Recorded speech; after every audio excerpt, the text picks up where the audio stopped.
Hey, Mythic Fam. Thanks for tuning in and joining me on this podcast adventure. I'm Naomi, and this is Weird Mythic Podcast.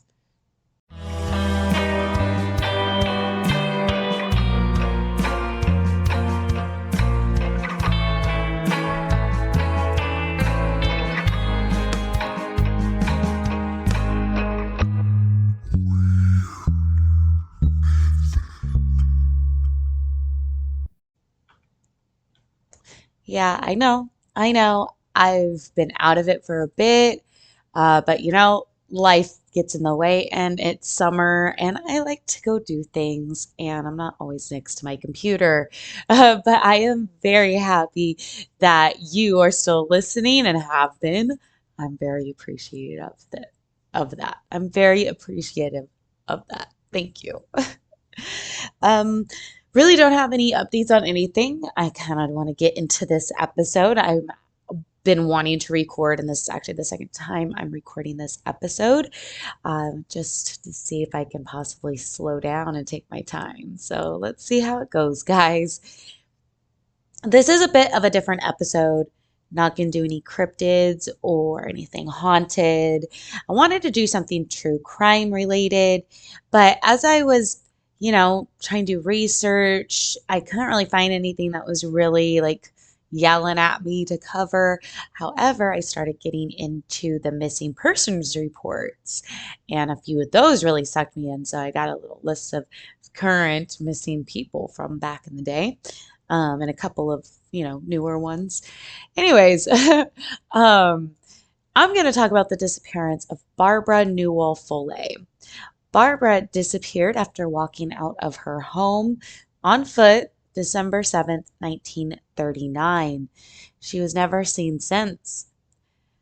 She was once a child prodigy and she traveled around the world at a very young age. She saw more of the world than most adults I know, and that includes myself. So you're going to have to let me know what you think about this episode, what you think about Barbara Follett's disappearance, and if you've ever read any of her books. And I'm going to find one. I looked at two different bookstores here in Sac. They didn't have it. I don't like ordering books online, so I'm going to have to find it somewhere. Anyways, let me know your thoughts on the episode, on what you think about her disappearance, comments or whatever. But please send them in an email to weirdmythicpodcast@gmail.com. Let's get into her story. Before we really get into her disappearance, I want to start off by diving into her life. Most of the research that I have done for this episode was from her website that her great nephew, I believe his name might be Stefan or Steven, but I just have in my notes as her great nephew. He runs the organization website. I do have a link in the show notes for that. Trust me, you will want to check it out. Barbara Newhall Follett, Follett. I don't know. Barbara was born in New Hampshire on March 4th, 1914. Her parents were both in the writing and literacy world. Helen, Barbara's mom, was a writer, and her dad, Wilson, was an English professor and a writer. They moved from New Hampshire in 1917. Barbara was about 3 years old, so her dad could teach at Brown University. And then in 1919, the family moved to Connecticut so Wilson could work at Yale. And yeah, the school, Yale. And then he ended working for a publishing house in New York City that same year.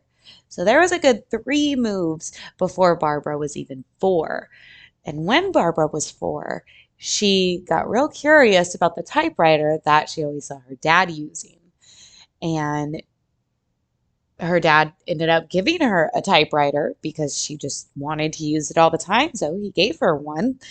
And by the age of 6, she ended up writing a 4,500 word story on that same typewriter. Now, to say that she loved reading and writing at an early age is putting it mildly. On the website, you can read all the letters that she wrote to family and loved ones.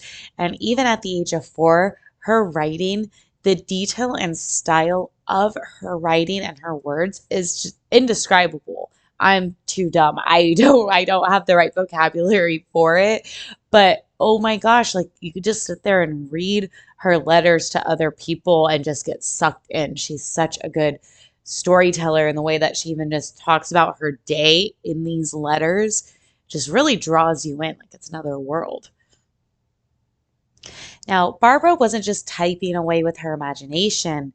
She was starting to tell a whole story, one that was so detailed that when she was 7 years old in 1922, she started to write about a land or planet that she called Farsolia. She even created a language to go with Farsolia called Farksu. Now, you could actually probably learn this language and study it. It's on the website. Barbara ended up publishing her first book in 1927, The House Without Windows, at the age of 13. And all of it was based on her early writings of Farksolia. Now, the story, The House Without Windows, is based around a girl who travels to like a different type of world, and she lives there peacefully in nature.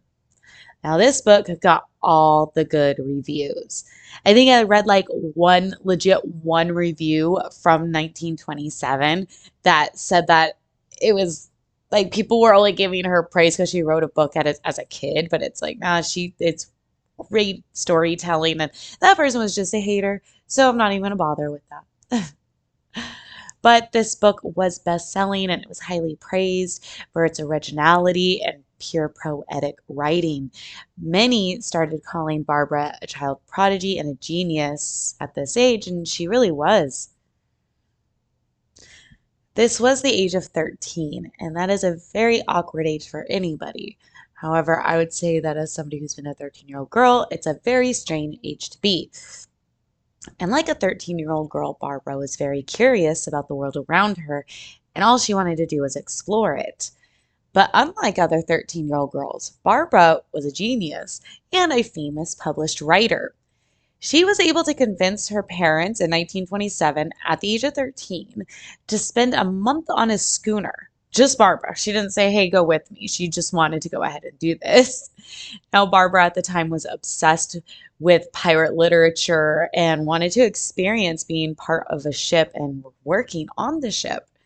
Her parents, Wilson and Helen, decided to hire a chaperone, and Barbara was able to go on the ship Frederick H.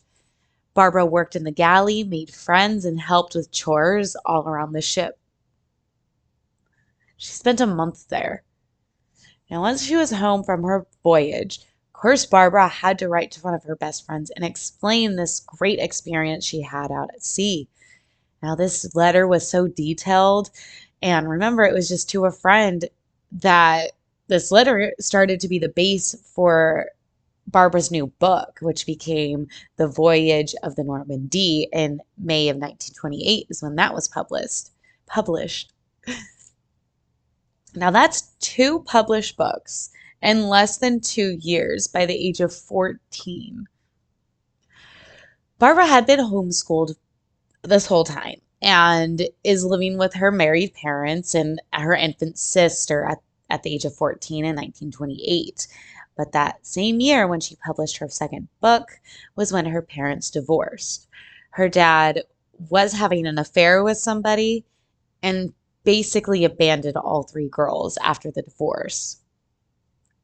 Now, Barbara and her mom, of course, were both heartbroken.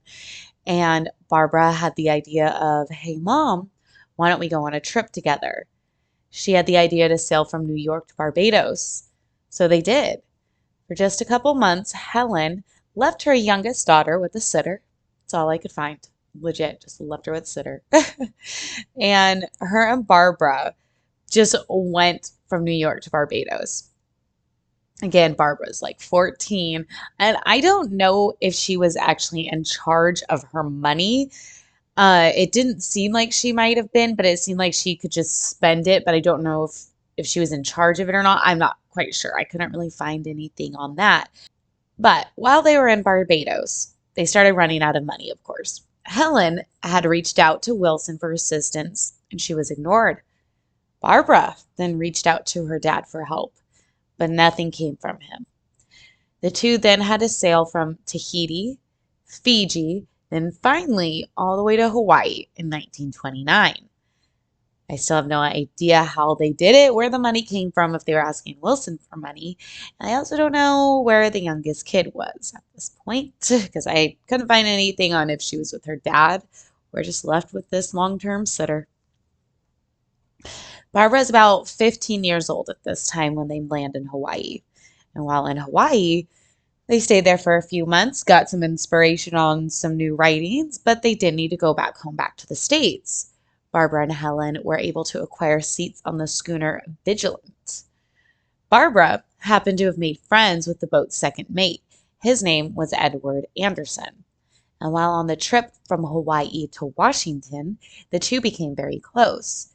Edward and Barbara would write letters to each other throughout their lives. And they were just really close and possibly Barbara's first love. From Washington, Barbara and her mom went down to Pasadena, California. Helen made the decision for Barbara to stay in Pasadena and attend the junior college there, while Helen would go back to Hawaii. Barbara was asked to stay with some family friends. She was about 16 years old at that point, and Barbara hated traditional school. She was homeschooled this whole time and just traveled most of her life. What made her mom think that she could just get into junior college, and think everything would be fine? Well, again, she's 16 and has been doing a lot on her own and just doing what she wants. So she said, fuck it. And Barbara ran away from that family friend. And Barbara was very resourceful and went to San Francisco and got a room for a few days. And I say a few days because I think it was even longer than that, probably closer to a week, that it took a private detective to find her and then pretty much have to force her back to Pasadena. Once she was back in Pasadena, she actually went to a different family friend because the other one she pretty much refused to go back to. Now, when that happened, it was publicized that a child prodigy ran away and couldn't be found until a private investigator found her somewhere in San Francisco in the 1920s, but it happened. Now, Helen did come back for Barbara, and around 1931, Barbara, her mom, were living in New York with her youngest sister. Barbara is about 17 years old at this point, and she was making money by editing and writing synopsises for novels. She hated it. She stayed in contact with Edward the entire time, and she started writing this book called Lost Island. Now, there is a character in that book. She was using Edward as inspiration for that character.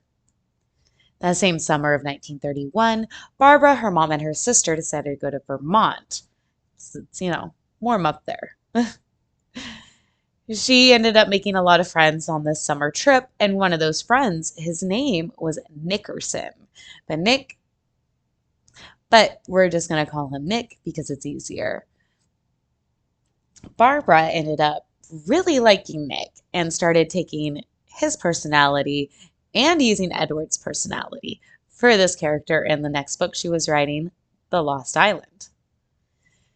In 1932, Barbara and Nick went on a trip together, and they stayed at a lake called Squam Lake. They were there for about 2 weeks. The two had such a great time together that they decided to hitchhike and canoe around this area. And I know it's a Squam Lake. I don't know if that's in Vermont. I don't know. I don't remember. Anyways, in the east. So they hitchhiked together for well over a month. But then once it got cold, the couple decided, why stop traveling now? Let's go to Spain. They went to so many cities and backpacked all over Spain and ended up going into Germany. At one point, they ended up meeting up with Barbara's mom and youngest sister who came to visit them, and they all stayed in Germany for a few weeks. Barbara and Nick sailed back to New York in 1934. Barbara moved to Boston, and Nick went back home with his mom and dad. They both must have been about 18, 19 years old at this point, and I don't know how Nick had money. I know Barbara obviously had money from, writing and doing those synopsises and the editing, and of course her own books, but I don't know exactly how they spent their money or if it was just really cheap to backpack around everywhere back in the 30s. I'm, again, kind of jealous of them just up and doing that at 18 years old. It's awesome. At about 20 years old, though, Barbara and Nick got married, and they got married on July 7th, 1934. They lived in a home close by his parents, and a year later, they moved to their own home, which was around the corner, so not on the same cul-de-sac as they were as his parents, but still in the same neighborhood. Now, Nick actually finally found something about him, was him and his brother were the owners and the creators of the company Polaroid. So they were doing really well at this time and just making all kinds of money. Now, although Barbara and Nick were happy, the marriage wasn't as fun as Barbara, I guess, kind of hoped it would have been. She started going on trips and vacations without Nick and even joined a traveling interpretive dance group in 1939. It was while she was with this dance group, I think she was somewhere in California, Barbara had got a letter from Nick. And in this letter, Nick was asking Barbara for a divorce. Barbara, of course, rushed back home to Boston to really only be even more heartbroken when she got home. Nick up and took his things and bounced, and the only thing that was left in her home was Barbara's stuff. He didn't leave a note, not a letter, didn't call her. It was just that initial letter that he wanted a divorce. It wasn't even divorce papers. It was just a letter saying he wanted it. Barbara had asked friends and family, and no one could say where he was. A few days later, Nick did return home, and I don't think either of them really knew what to do after Nick just abandoned Barbara like that, but they did talk. And the way the couple got through this hard time was to go on a trip for a few days. I believe they actually went up to Squam Lake, and they have a cabin up there, so they stayed there for a few days, and what they decided to do was give their relationship a try, and they're going to try for a month. And depending on what happens at the end of that month, if they're going to be together or if they will get a divorce. The couple, after that month, decided to stay together. They were happy all summer and all fall and even into the winter months. Now, in the early days of December 1939, Nick and Barbara had an argument in their Boston home. Barbara wanted to walk off her feelings and frustration, so she left the apartment. According to records, she did grab a bag when she left. Now, the bag might have had $30 in it and a notebook and some of other Barbara's personal things, but Barbara didn't come home that night. 2 weeks after she did not come home, Nick then went to the police to file a missing persons report. She went missing December 7th, 1939. Now, let's talk about why it took 2 weeks for Barbara's husband, Nick, to file a report with the police on she's now missing. According to Nick, the reason he did not panic that first week was because Barbara had a habit of running away in the past. The last time that happened was when she was about 15 and 16, so less than 10 years earlier, when she ran away to New York, to San Francisco. The cops looked for her, and her name was all over the newspapers and, just talking all kinds of shit, saying she was out of control. And although Barbara is now an adult, Nick believed that by giving her time at coming home at her own time, he wouldn't embarrass her by saying that she's missing and then people having her name all over the place, like child prodigy missing again. He didn't want to embarrass his wife. But after that first week of having no contact with his wife, that's when Nick started reaching out to family and friends. None of the family and friends had heard from her, and this is when he panicked. Even if Barbara was mad at him and didn't want to talk to him, she wouldn't have ignored any friends and family reaching out to her during that time. The search for Barbara came up empty. No one had seen or heard from her, and the police couldn't find her. Helen, Barbara's mom, did stay in constant contact with the police, but still nothing came of it, even when she continued to poke and prod at them and ask for updates. In 1940, Nick did make a public announcement to get the public more involved in the search, and he decided to ask the police to put out a public case for the help. 4 months after making that public appearance, he decided to ask the police, hey, let's put out more stuff for the media. However, he asked the police to use Barbara Rogers. She never went by Barbara Rogers. It was always Barbara Follett. Why he did that, I don't know. Why the police even went with that, I don't know. Nick did hire a private investigator, but that was in 1953, 14 years, damn near 14 years after her disappearance. Fuck. Now, it wasn't surprising that the private investigator didn't find anything. I know you might be thinking it's pretty obvious that Nick had something to do with Barbara Follett's disappearance. But to all surprise, there is really nothing leading him to her disappearance, just the fact that he was the last one to see her alive and left. So that means there's about 3 different theories then, right?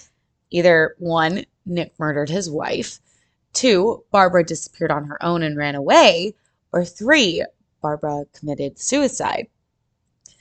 First theory, as I said, there's really no evidence to show that Nick murdered and hid the body or even helped her run away. There's no evidence of it.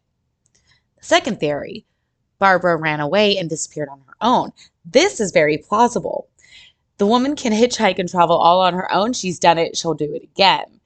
She has a great imagination and can go under the radar and just stay in the wild and be perfectly happy. Her and Nick did have a cabin at Squam Lake, as I had mentioned, and this is where most of her friends and family believed she actually could have been. And she could have been in the cabin, maybe hiked for a few days and just made it back at her own time to the cabin. Could go in and out all she wanted. No one's really keeping an eye on her. The other theory, Barbara committing suicide. Now, this actually goes back to Squam Lake. People believe that she could have gone to a special location or even to the cabin that she loved and could have ended her life on her own terms. Now, with that being said, there was a body found in the woods north of Squam Lake in 1948. This location of the deceased body was near a giant tree overlooking the lake.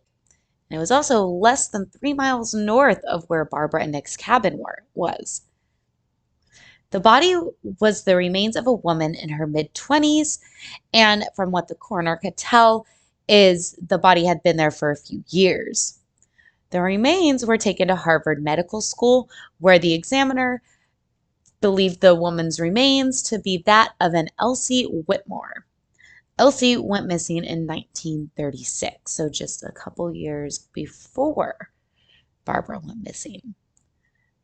Now, according to Barbara's great-nephew, who looked very closely at his aunt's disappearance, the remains were not those of Elsie.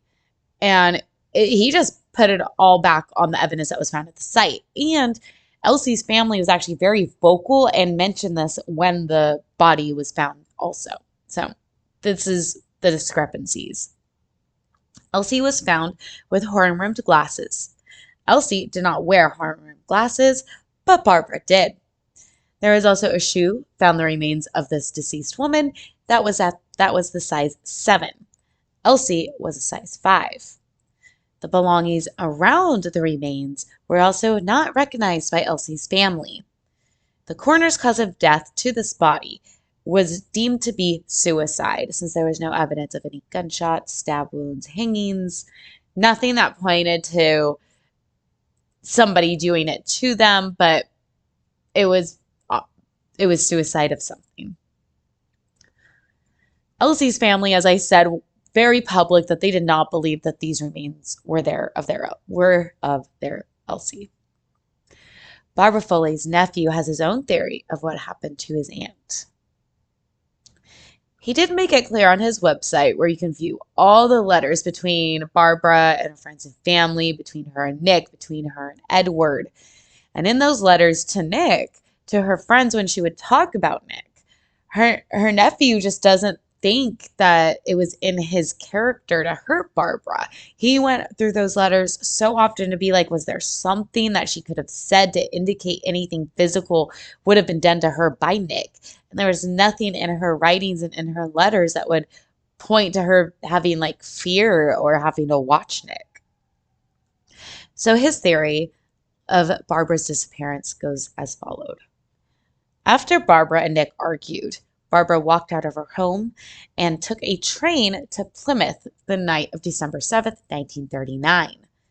Once in Plymouth, Barbara walked 5 miles to her cabin at Squam Lake. Barbara might have stayed at that cabin for a few days, but at one point, Barbara goes for a hike. She was looking for a spot that overlooked her favorite place, Squam Lake. Barbara found a great giant tree where she could be at peace and see the beautiful landscape around her. Barbara then poisoned herself and sat at that tree until she passed. So he very much believes that those remains that were found were that of his great aunts. I really like the idea of her just running away. There was one point that Barbara's nephew believed that maybe she ran away to be with Edward. By the time he was doing that research, though, Edward had actually passed away, so he couldn't even interview him. So that kind of led to nowhere, because if she was able to change her identity and be with him, there's no way for him to find out. He can't find her, and he passed. So he did have more than one theory at some point. Please go to his website, look at all of the writings from Barbara, all the letters. You can also read more on Farksu and Farksolia. And all throughout her life, as I said, she just wrote those letters to her friends, and they've kept those letters. And the letters that she kept from of her friends, just the collection that her nephew has of hers, just she could have done so much more. Just she had such a good vocabulary, and she could express her feelings so vividly on paper. Just sucks you right in. So you tell me what you think about Barbara Follett, about her life, about her disappearance, what could have happened to her. Send me your thoughts on this episode in the comments, or go to weirdmythicpodcast@gmail.com. Send me a message. I will answer. Don't forget to also go to Instagram, where I mainly post everything. Weird Mythic Podcast, Twitter, Weird Mythic, TikTok, Weird Mythic, YouTube, Weird Mythic Podcast. And if you go to any of my link trees, you will find a link to all of my merch. So check that out when you can. Thank you guys again. I hope you have an amazing week. Bye.